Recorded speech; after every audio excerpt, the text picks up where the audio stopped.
수고하셨습니다. 찬송 부르시는 모습이 너무 밝고 행복하게 보입니다. 행복하십니까? 안녕하십니까? 반갑습니다.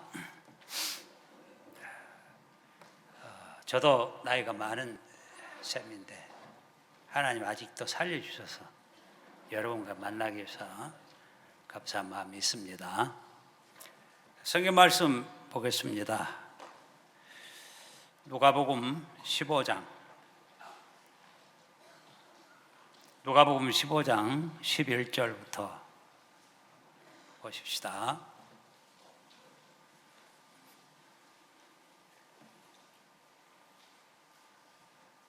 또 가라사대 어떤 사람이 두 아들이 있는데 그 둘째가 이 아비에게 말하되 아버지여 재산 중에서 내게 돌아올 분깃을 내게 주소서 하는지라. 아비가 그 살림을 각각 나누어 주었더니 그 후 며칠이 못되어 둘째 아들이 재물을 다 모아가지고 먼 나라에 가 거기서 허랑방탕하여 그 재산을 허비하더니 다 없이 한 후 그 나라에 크게 흉년이 들어 저가 비로소 공핍한지라.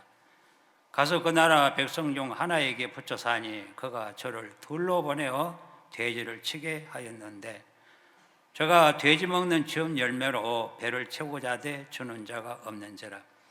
이에 스스로 돌이켜 가로되 내 아버지에게는 양식이 풍족한 품꾼이 얼마나 많은고 나는 여기서 줄여 죽는구나. 내가 일어나 아버지께 가서 이르기를 아버지여 내가 하늘과 아버지께 죄를 얻어싸우니 지금부터는 아버지의 아들이라 일컬음을 감당치 못하겠나이다.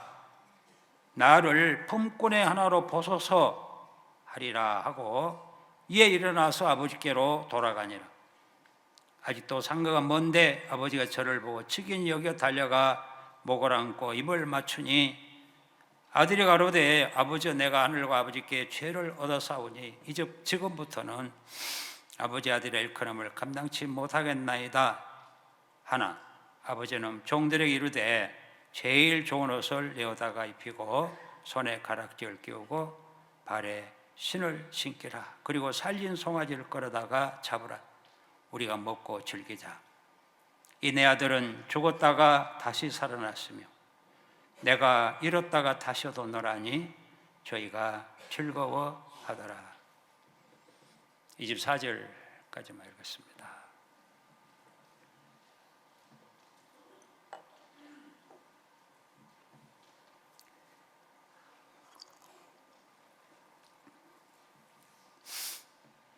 이 세상에 살아가는 사람들 삶을 보면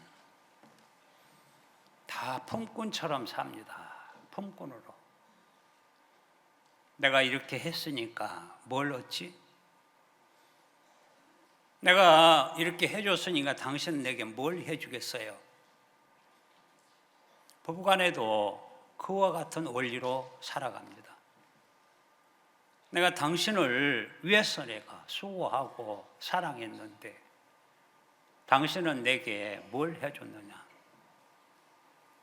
그 싸움 하기 시작하면은 당신이 뭐 해줬다고 서로 행위를 막 지적하면서 섭섭하고 안 좋다는 얘기를 막 드러내면 이제 듣는 순간부터 화가 팍 퍼나가면서 상상하지 못한 모습들이 막 보이죠? 남자들은 폭력이 나가고 여자는 약하니까 입으로 막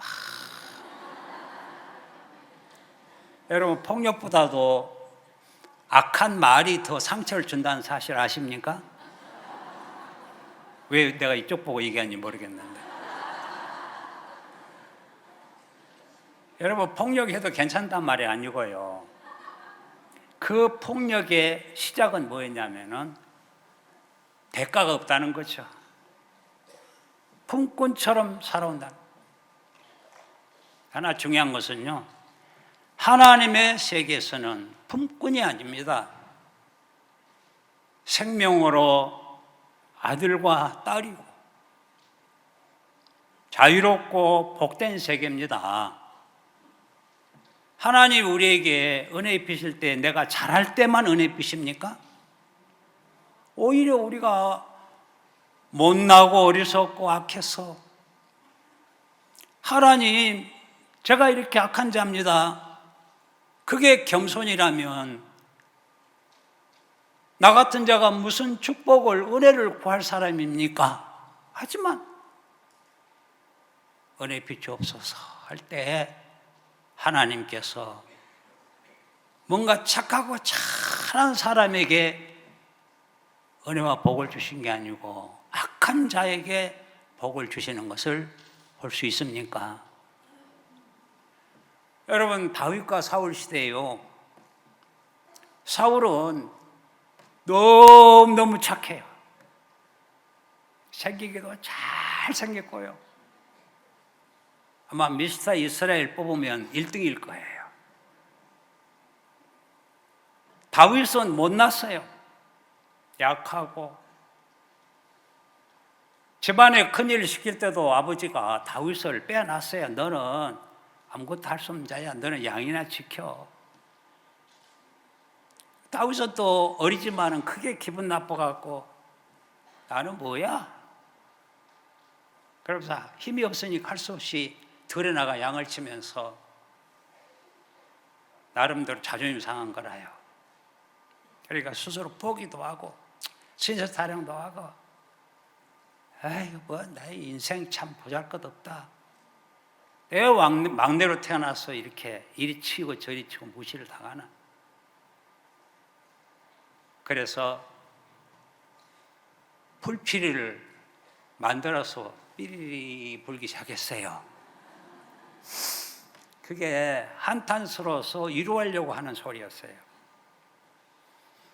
그러다가 그 소년 다윗이 하나님을 찾아, 하나님, 나는 이렇게 보잘것없는 인생인데 하나님이 저를 이 세상에 살게 하시는데 하나님의 은혜를 입고 싶습니다. 사무엘 선지자가 찾았어요. 다윗 불러오너라. 하나님의 뜻이 다윗에게 있다.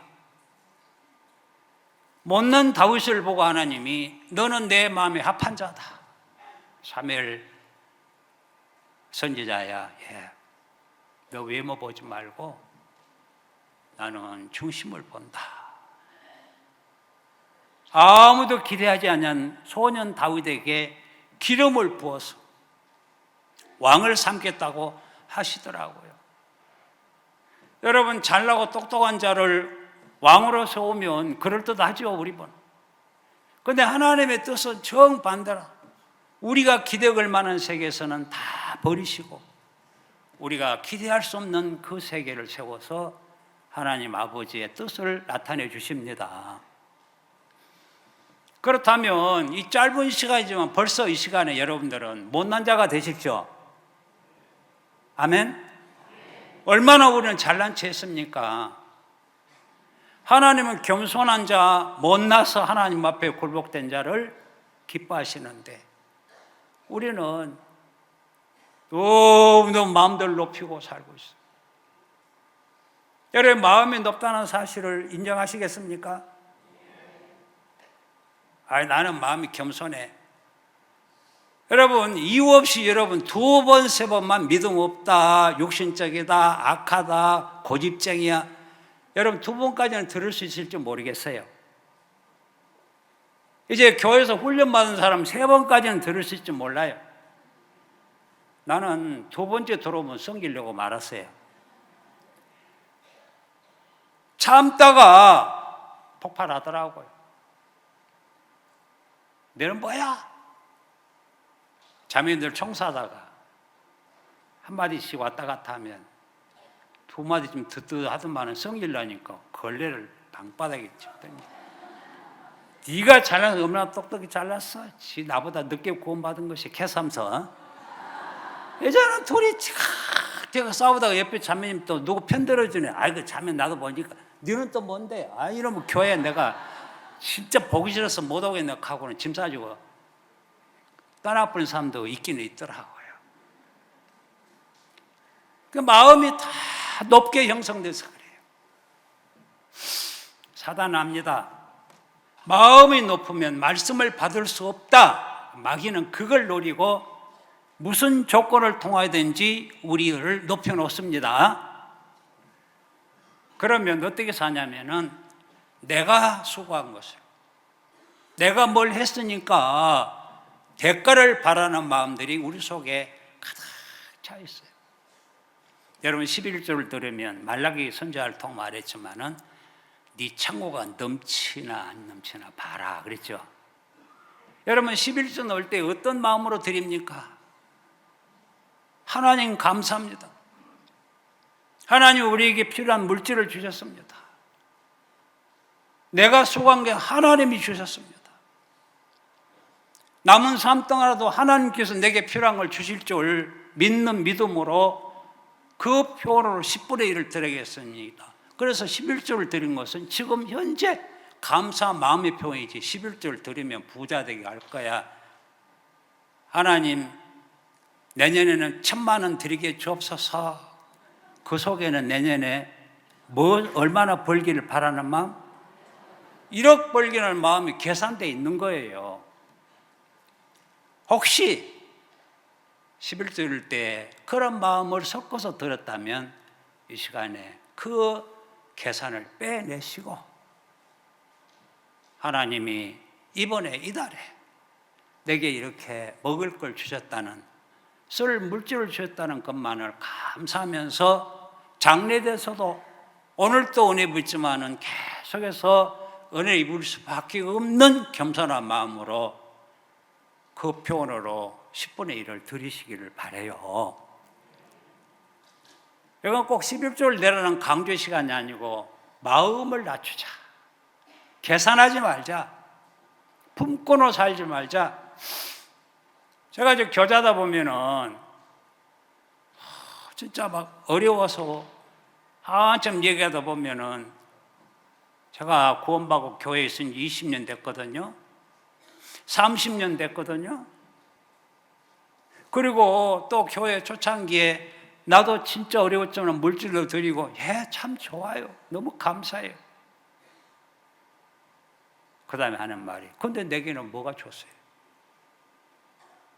우리 아들 삐뚤어지고 애딸 삐뚤어지고 집안에 이렇게 우환이 많고 나는 하나님을 섬기려 섬겼는데 왜 이렇게 어려움이 많습니까? 믿음으로 살면 다 재앙도 넘어가고 복을 받는 이게 맞습니까? 더 이상 신앙하기 싫어요. 불신이에요. 이제 나 교회 그만두기로 지금 작정했어요. 그래도 마지막 그 교제를 합니다. 여러분 그 생각의 세계는, 그 표현은 대가를 바라고요. 내가 이렇게 했으니까 하나님 내게 뭘 주시겠습니까? 일하는 자에게 싹수로 여기는 큰 삶을 살고 있는. 여러분 시몬 베드로가 예수님 제자로 있을 때에 이런 얘기했어요. 예수님, 저는 배도 건물도 가족도 다 버리고 주님 따라왔습니다. 쉽지 않은 일이죠. 그것 때문에 장모가 10병 나쁘세요. 저는 배서방 집안 놔두고 또 쓸 것이나 모아놓고 가면 말도 안 해. 저 나사렛 예수 사람들이 다 이단이라 가더구만. 뭐에 속아서 저렇게 따라가갖고 아이고 속 터져. 딸을 너무 사랑하다 보니까 딸의 장래도 걱정스럽고 힘들고 그래가지고 그때는 뭔 병이 나요? 10병 나죠? 뚜껑 열려갖고 막 그래가지고 예수님 원수처럼 여기고 누워있는데 예수님이 베드로에게 집으로 가자. 예수님이 시몬 베드로를 앞세워서 그 집에 들어가시더라고요. 그러니까 그 장모님이 쳐다보도 안 하고 보기 싫다 하고 가기도 하고. 근데 예수님이 가서 손을 잡아주시더라고요. 손을 잡는 순간 열병이 떨어지고 마음이 평안해지는 거예요.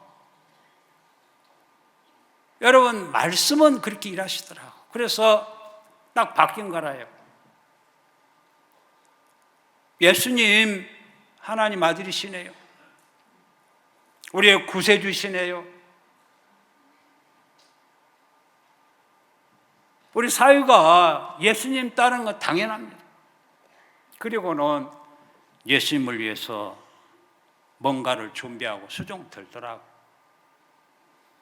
여러분, 베드로가 배와 금을 가족 다 버려두고 예수님을 다 인정했습니까?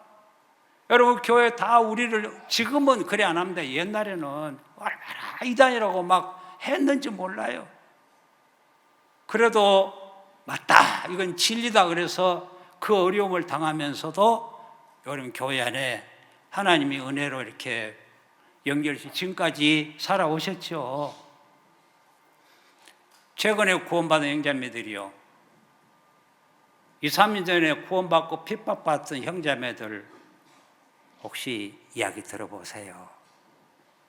어떤 자매는 구원받고 교회 오니까 아무것도 모르고 부모가 그 이단 교회에 잘못했어, 그 말 듣고 못 가게 하는데 자꾸 가니까 한 번은 딱 잡아갖고 방에 끌고 가서 머리를, 그 예쁜 여학생 머리를 다 깎아.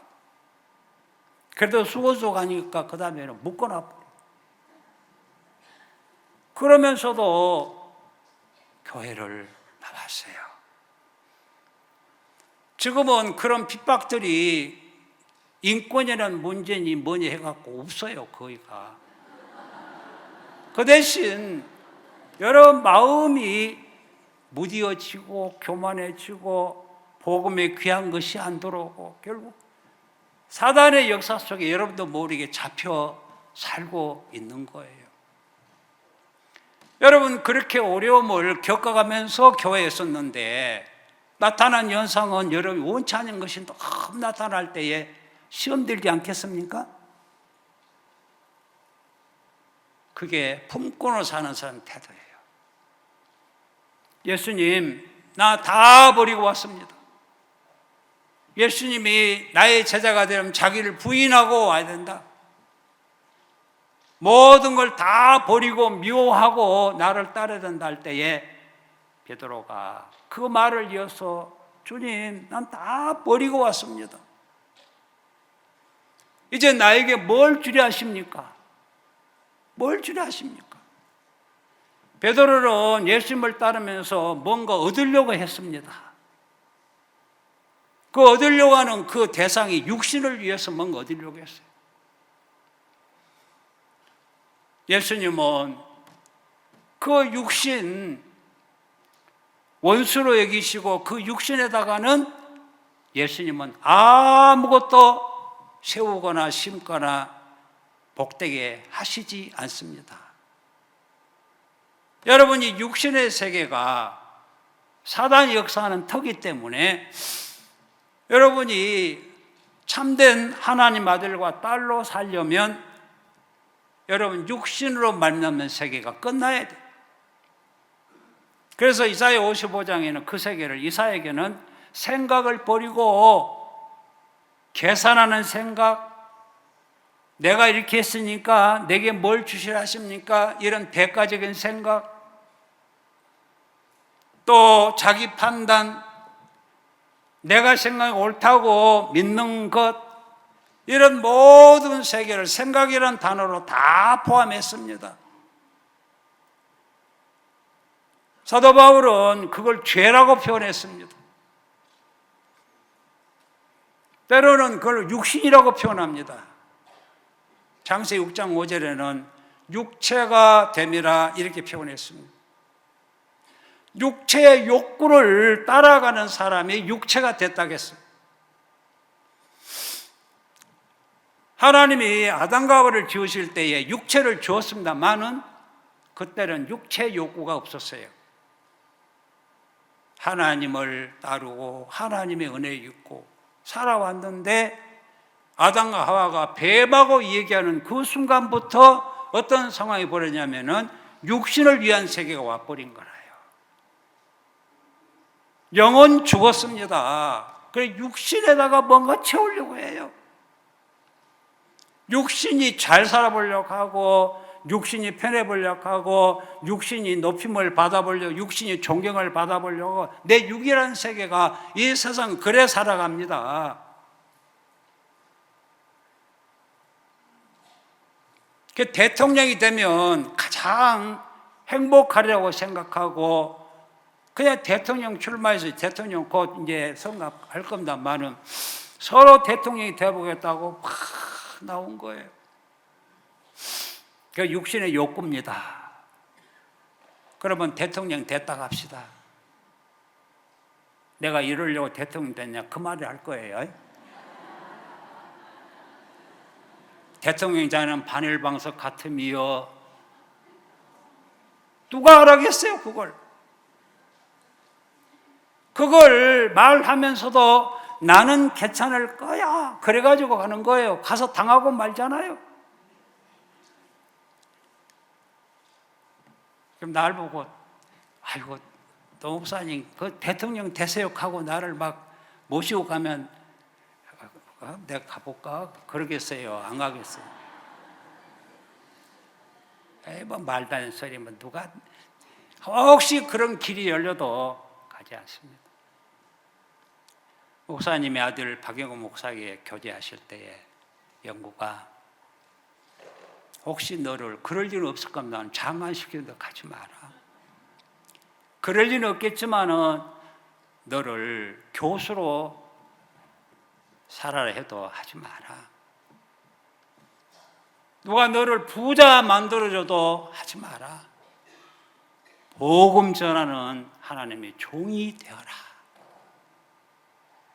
그리고 대가를 구하지 말고 복음 전하면서 핍박도 받고 어려움을 당하지만 그 자체가 복으로 여겨라. 아만 안 하시네. 사도 바울이 대가를 바라다가 변했어요. 회개했어요. 내가 하늘에 가서 상급 탈 것 있겠지만 나 그거 바라지 않습니다. 내가 이 땅에서 복음 전하면서 멸시천대받는 것이 복입니다. 내가 이렇게 복음을 전하면 하나님 내게 뭘 주시겠으면 늘 그러다가 이건 하나님께 기뻐하지 않구나, 육신이구나 딱 끝내버리고 이제는 복음으로 사는 자체가 복이고 복음 때문에 어려움 당한 것도 행복이고 죽는 것도 복이었습니다. 이것이 아들과 딸의 모습이지 품고는 절대로 아니었습니다.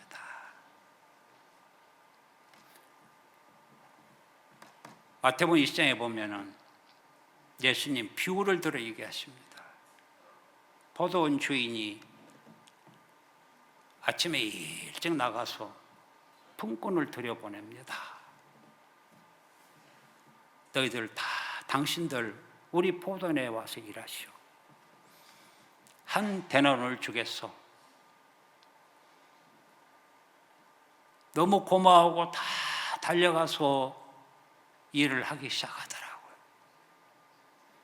여러분이 그럴 일을 시작할 때에 오늘 해질 때 얼마를 받을 것이다? 같이 얘기합시다. 얼마를 받을 것이다? 한 데나리온을 받을 것이다.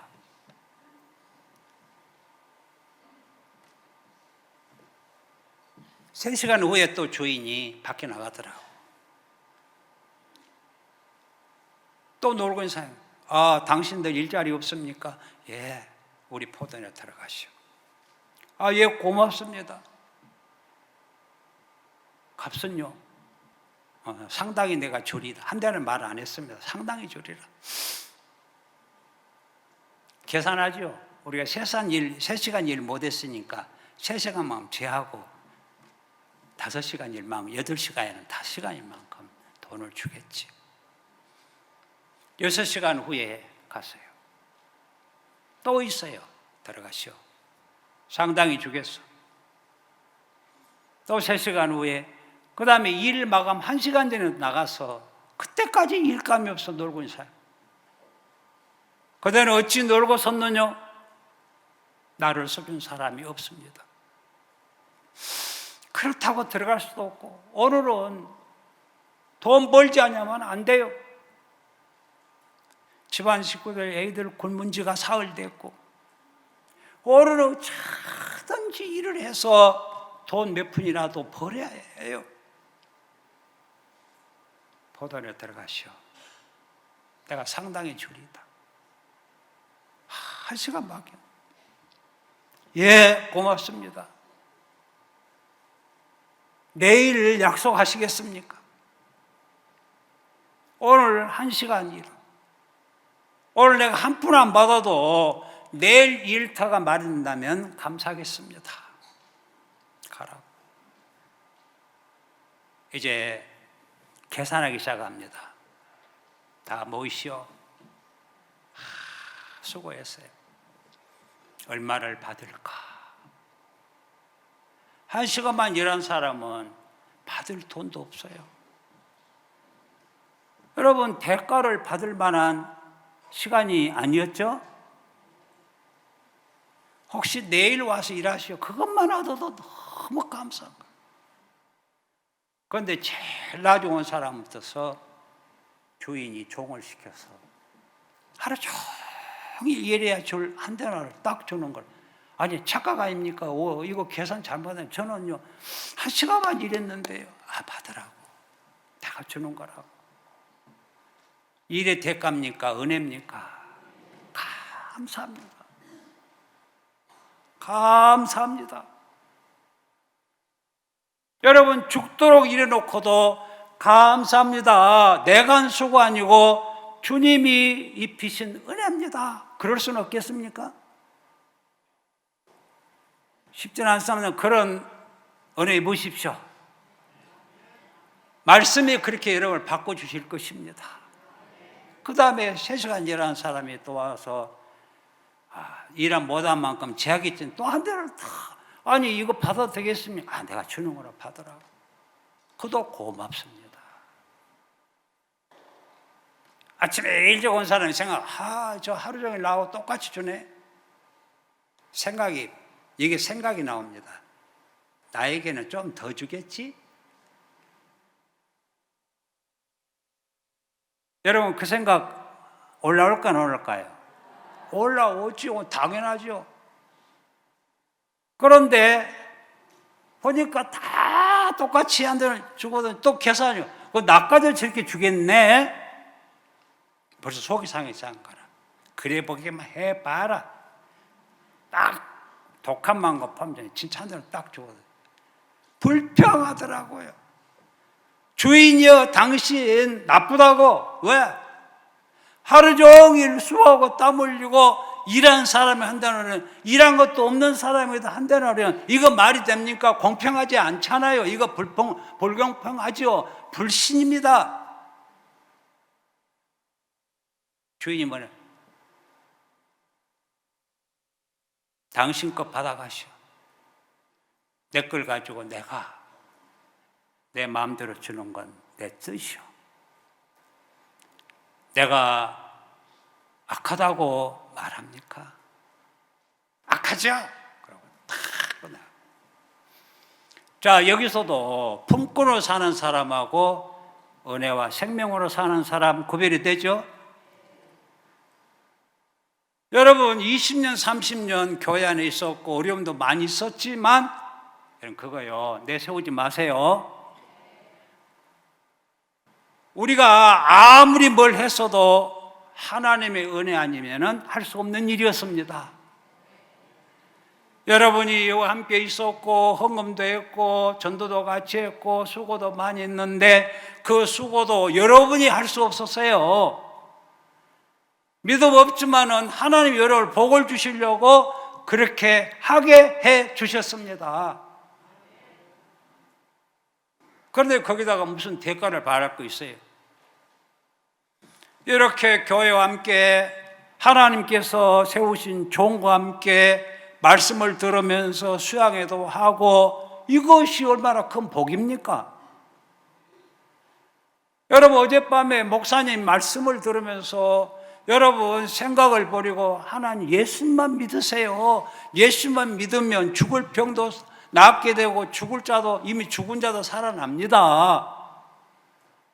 그 믿음으로 사신 그 간증을 하시면서 그 예수를 믿는 믿음이 이렇게 행복합니다 하고 믿지 못하는 형제자매들에게 전해주고 있는 종이 세워진 자체가, 그 말씀을 듣는 것 자체가 더 이상 바랄 것 없이 복되고 행복한 세계가 아니겠습니까?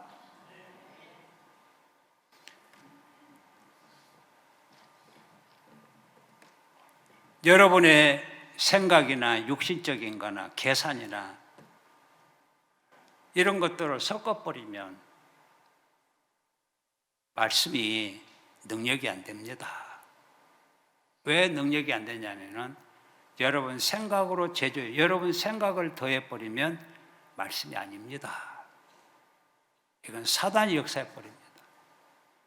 그래서 예수님을 믿되 말씀을 믿되 여러분이 안 된다, 될까? 여러분 인간의 이론이나 생각을 악한 것으로 딱 여기고 비우고 안 됩니까? 어려운데요.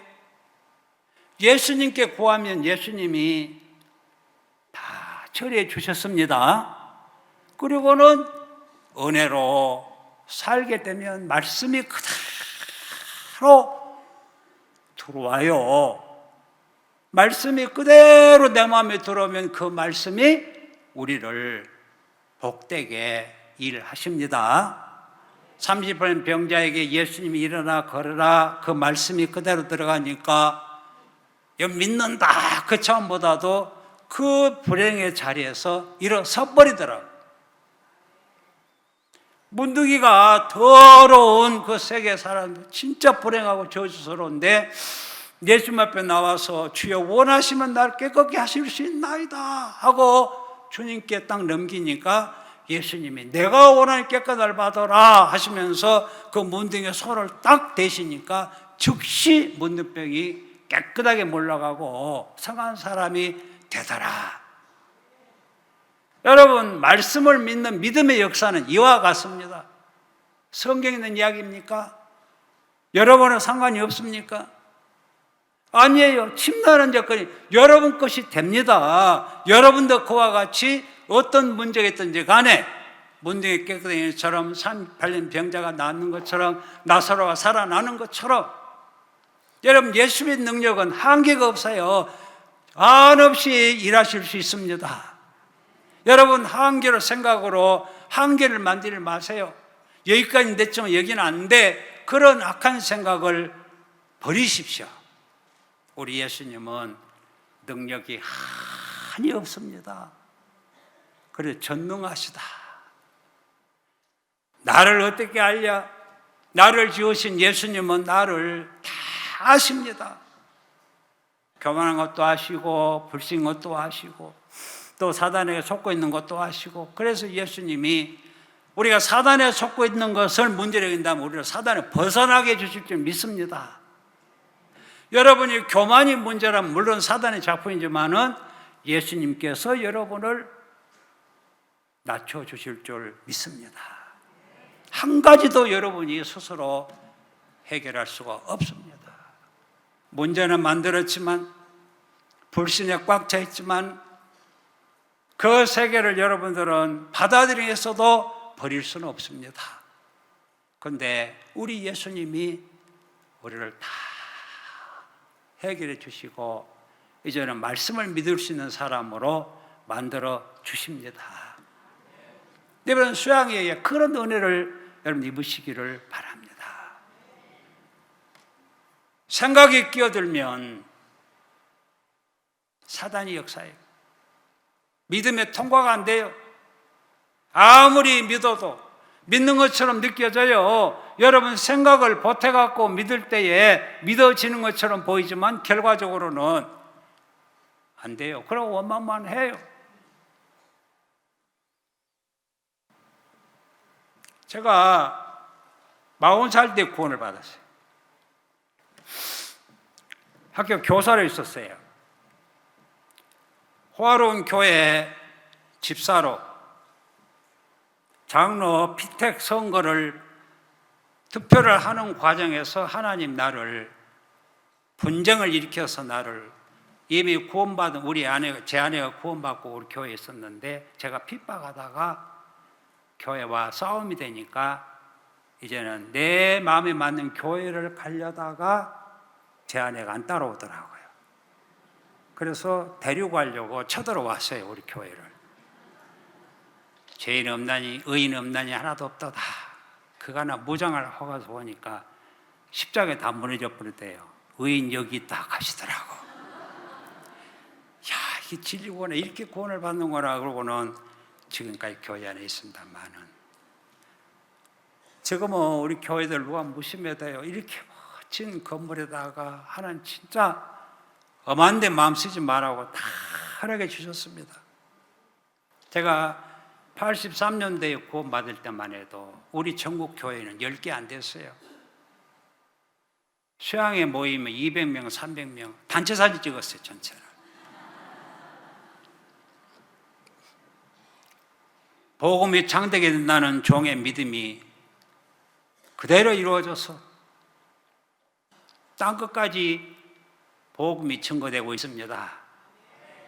목사님을 통하여 이루시겠다고 약속하셨는데 목사님 그 믿음을 받으시고 형편과 절대로 안 바꾸고 외롭고 힘들지만 걸어오셨는데 하나님께서 그 겸손한 마음을 보시고 이렇게 멋진 선교회로 키워놓으셨습니다.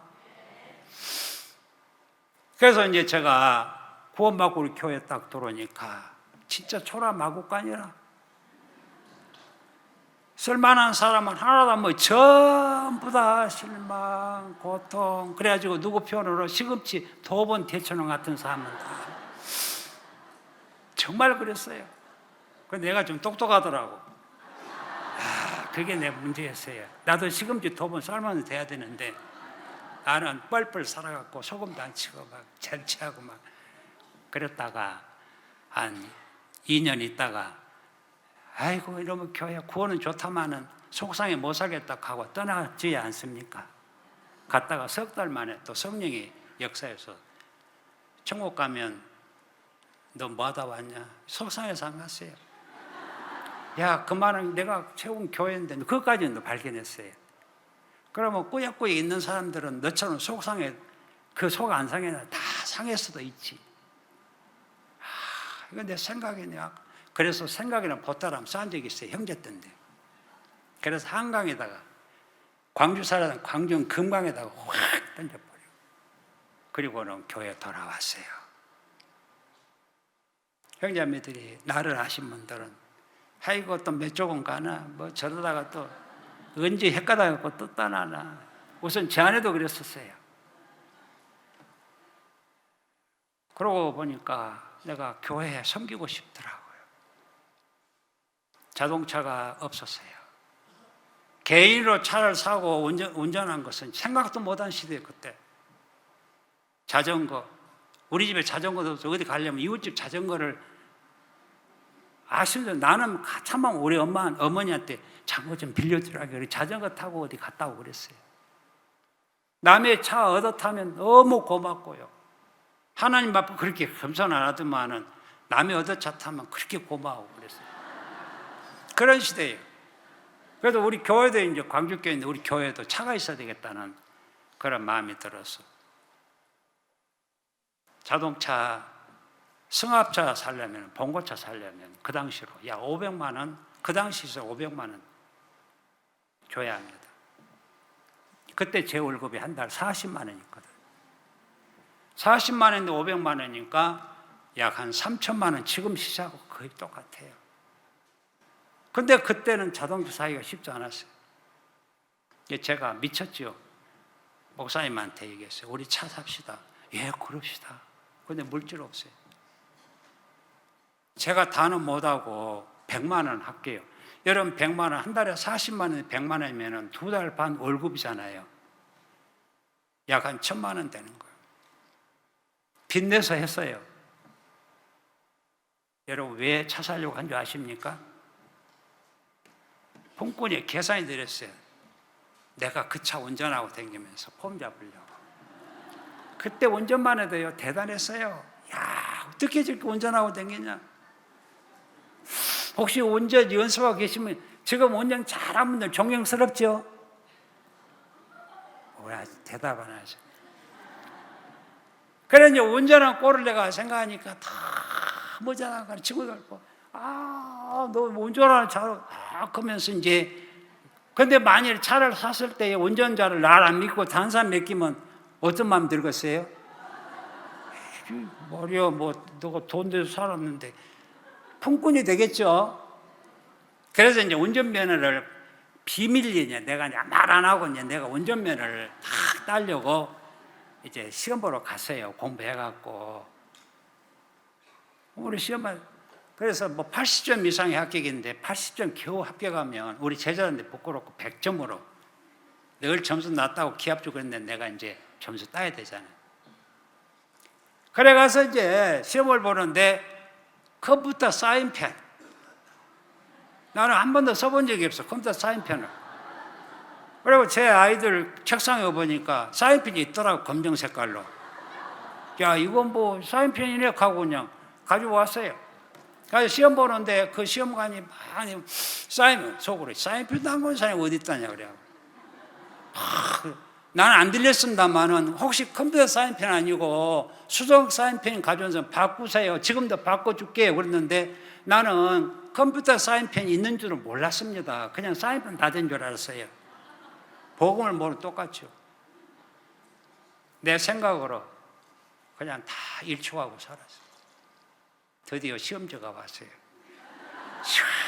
잘 공부하는 거면 착착착착 치겠죠. 검정색으로 보니까 내가 다 제일 일찍 맞췄더라고. 그 뭐 한 사람은 끙끙거리고 난리인데 상당히 영리해. 이 정도는 뭐 하고 이제 다 나와서 느긋하게 쉬고 있는데 드디어 시험지 이제 채점지가 와서 붙더라고요. 느긋하게 뭐 합격이야 뭐 몇 점을 합격했지가 중요한 것이지 내가 떨어졌는데는 그 상관없잖아요. 또 떨어졌다가 하고 5번 떨어졌니 하고 막 난리인데 내가 다 올라간 다음에 가서 보니까 내 이름이 있는데요. 몇 점이지 보니까 0점이라. 아니 세상에 이럴 수가 있어. 내가 밖에 나와서 계산하면 2개 틀렸더라고. 계산도 90점, 95점은 돼야 되는데 0점. 막 쫓아가려고 30. 아니 왜 0점이냐 그러니까 날 보고 사인펜 좀 봅시다 그래. 세상에 이거 갖고 하니까 컴퓨터가 읽어내지를 못하지요. 이게 바로 수동 사인펜이에요. 컴퓨터 사인펜을 해야 되는데 그래야 컴퓨터가 답을 읽어낸대요. 그래서 하는 말이에요. 명언하세요. 실력은 실력 아니냐. 다시 시험 보면 안 됐냐 그러니까 15일 후에 다시 보래요. 대통령 아들도 안 된다는 얘기를 들었어요. 대통령 아들도 안 된다는 내가 뭐 고집되고 날 알았다고 15일 후에 다시 시험 본다고. 15일 후에는 내가 막 컴퓨터 사인을 살폈어요. 집에 있는 것도 내가 못 샀어요. 바로 그 시험장 바로 앞에 파는 가게에서 컴퓨터 사인펜이하고 2번, 3번 묻고 그리고 가서 이제 했는데 96점으로 합격했어요. 여러분 컴퓨터 사인펜의 성품이 뭐였냐면 그 속에 색깔은 검정색이지만은 그 속에 탄소가 섞여 있습니다. 탄소는 빛을 통과 안 시켜요. 그러면 컴퓨터 사인할 때 빛으로 채점하는데 빛이 통과 안 되니까 거기에 정답에 그치려지만 점수가 나오는데 저는 반대로 말하기를 내 생각을 못 버리고 거기다가 끼워놓고 억지로 믿고 살면 하나님 앞에 다 죄로 걸려버립니다. 여러분 생각을 버리고 여러분 정말 말씀만을 믿고 내가 지금 내 생각으로 살면서 망했구나. 그걸 좀 들은 대로 이제 회개하시면서 이제 여러분은 스스로 말고 하나님 지은 종이 예수님만을 믿으세요. 나는 내 생을 한때는 19살 때까지 내가 나를 위해 살았지만은 그때까지 나는 아무것도 된 것이 없었습니다. 망했습니다. 그래서 나는 주님께 내 인생을 맡기기로 정했습니다. 죄산 받고 로마서 6장 21절에 이와 같이 죄에 대하여 내 몸이 나가 죄에 대하여 죽고 예수 그리스도 말만 하나님께 산 자로 여기면서 살겠습니다. 그러면서 그때부터 예수님만을 믿는 믿음으로 싸워가면서 살아가셨습니다. 행복하시죠? 자, 종이 그 믿음으로 우리 교제 줄 때에 여러분 듣기만 하면 여러분도 그 믿음으로 살 수가 있게 돼 있습니다. 말씀이 일어나신 거. 자, 이거 봅시다. 24절을 한번 봅니다. 24절을 다 같이 읽읍시다. 시작. 이 내 아들은 죽었다가 다시 살아났습니다. 내가 잃었다가 다시 얻어노라니 저희가 즐거워하더라. 여러분, 어떤 아들은 죽었습니까? 똑같은 한 사람인데 죽었다가 살아났다고 얘기합니다. 여러분, 어떤 아들이었습니까? 불평한 아들, 아버지를 무시한 아들, 집이 싫은 아들. 여러분, 부잣집의 둘째 아들인데 그게 은혜가 안 되고 막 불편스러웠어요. 형님도 싫고 또 아버지도 싫고 간섭방도 싫고 언제 내 세계를 만들어가냐. 저 형님이 있고 아버지가 있는데 내 세계를 이루기가 쉽지 않구나. 불평하면서 하면 되는 줄 알고 그렇게 교만해하고 생각으로 살았던 둘째 아들. 자기 생각을 따라 잘 될 것에는 계산하면서 사는 인생. 아버지를 불신하고 아버지를 무시하고 내가 하면 잘할 수 있는데 교만한 그 아들. 그건 악한 영에 잡혀서 그렇습니다. 그는 그걸 따를 수밖에 없었어요. 아버지가 그걸 어떤 교제로도 안 되겠다는 마음으로 고생해봐야 해. 네 생각을 따라 사는 사람이 얼마나 좋은 일을 네가 발견해야 돼. 너 아버지를 떠나고 하나님을 떠나서 네 마음대로 사는 삶이 얼마나 좋은 걸 알아야 해. 그래서 다 조서락 보냈어요. 아버지는 압니다. 하나님 아십니다. 나를 떠나서 자기 생각을 따라가면서 그런 사단의 이끌림 받고 있는 게 그분이는 모르죠. 얼마나 고통이고 저주고 괴로울 것인가. 지금쯤은 돌아올라나. 얼마나 힘들고 어려울까. 목사님은 우리 전도자 믿음으로 함께 복받기를 바라시는데 어느 전도자는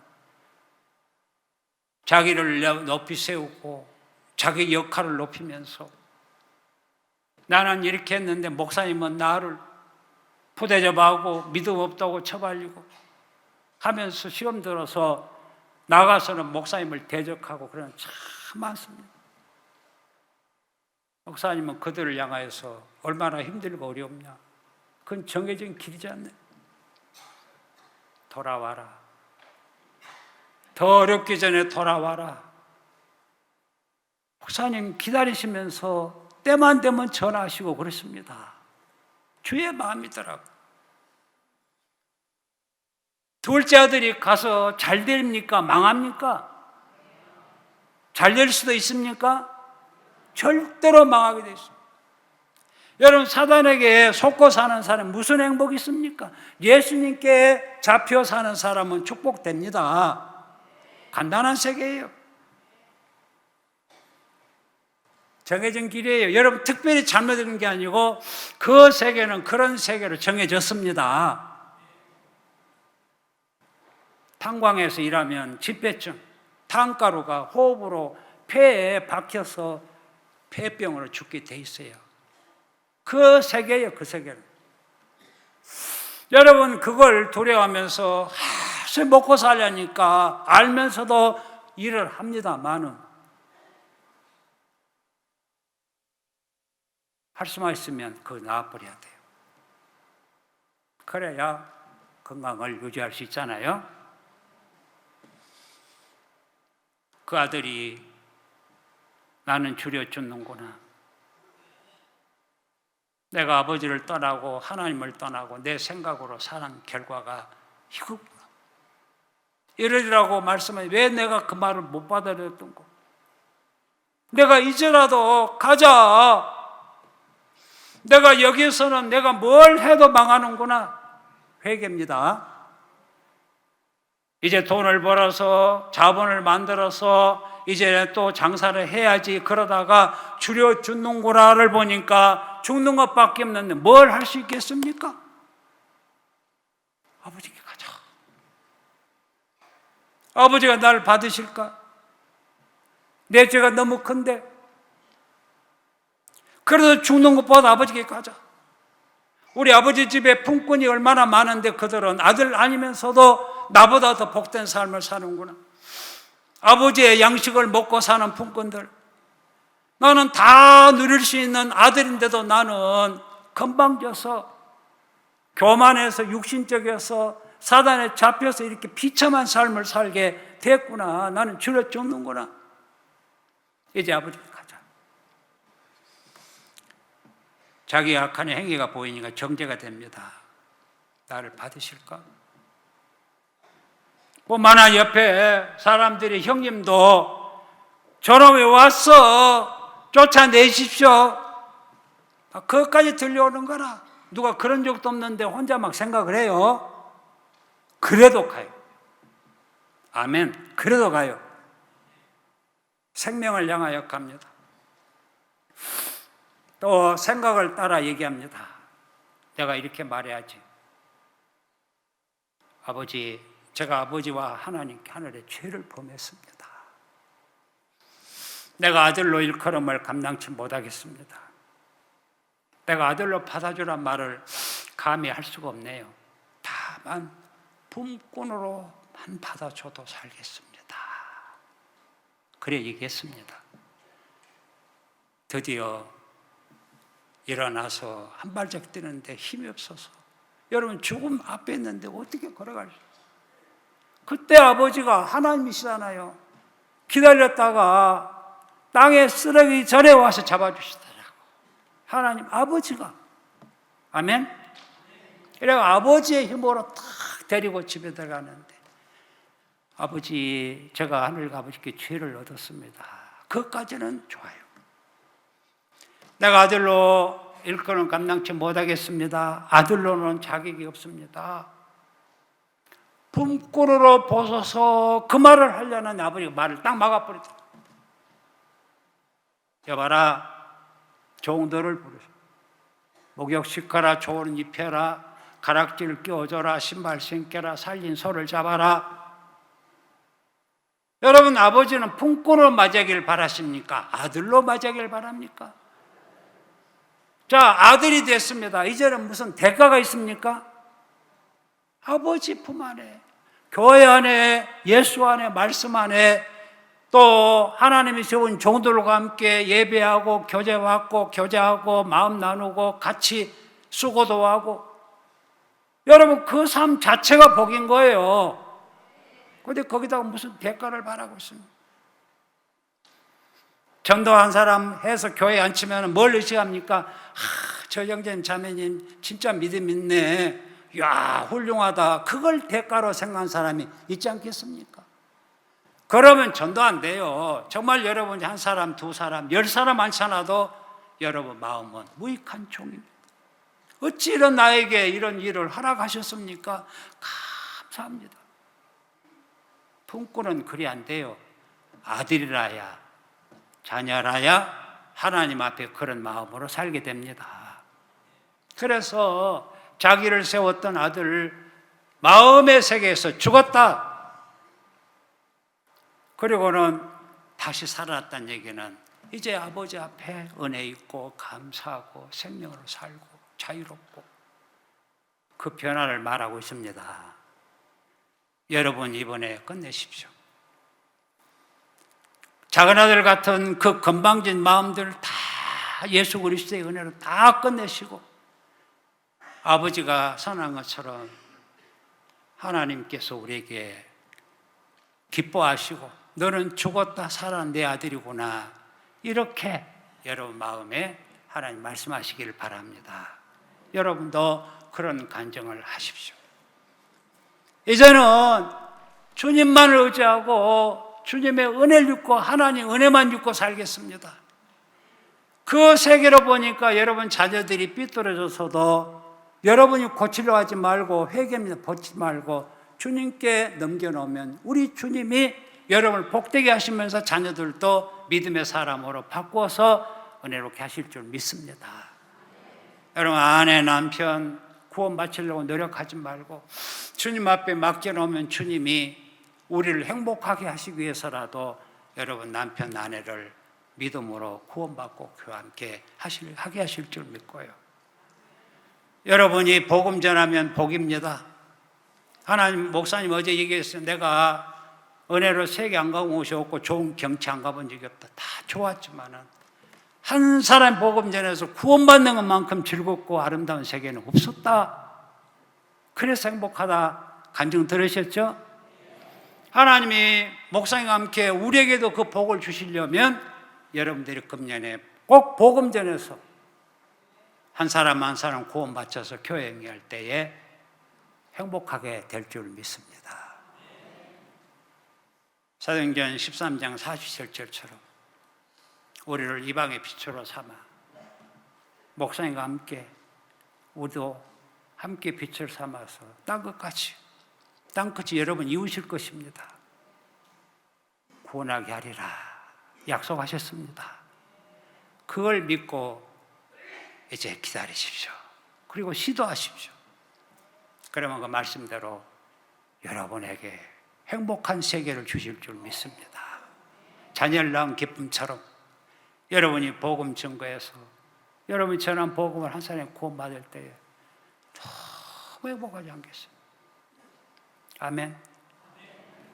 저도 이제 복음 전하고 특히 이제 우리 사모님들 교제하라고 명하셔서 너무 한계에 부딪힌 분들 열심히 하다 보니까 너무 힘들고 나는 이렇게 했는데 내게 돌아온 건 이것밖에 없단 말이냐. 다 마음 상하고 막 이제 죽고 싶은 마음밖에 없는데 그 사모님들에게 이런 얘기합니다. 그 믿음이 딱 들어오면요 순간 마음이 변해요. 야, 내가 매어 살았구나.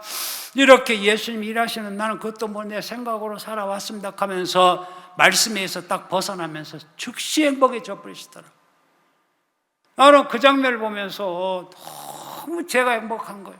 그럼 목사님 이래 교제했는데 벗어나고 행복하게 너무 저도 행복합니다. 그렇죠. 내가 목사님 교제케 한 것은 목사님이 행복해 하려고 내가 교제케 한 거예요. 여러분들이 한 사람 복음이 구원받는 것은 두 번째고 첫 번째 여러분을 행복하게 하시려고 주님 하십니다. 그런데 어디에다가 마음을 두고 삽니까? 여러분 대가나 시험 들거나 하지 마시고 지금 믿음 없어도 어려워도 우리 이렇게 함께한 것이 복입니다.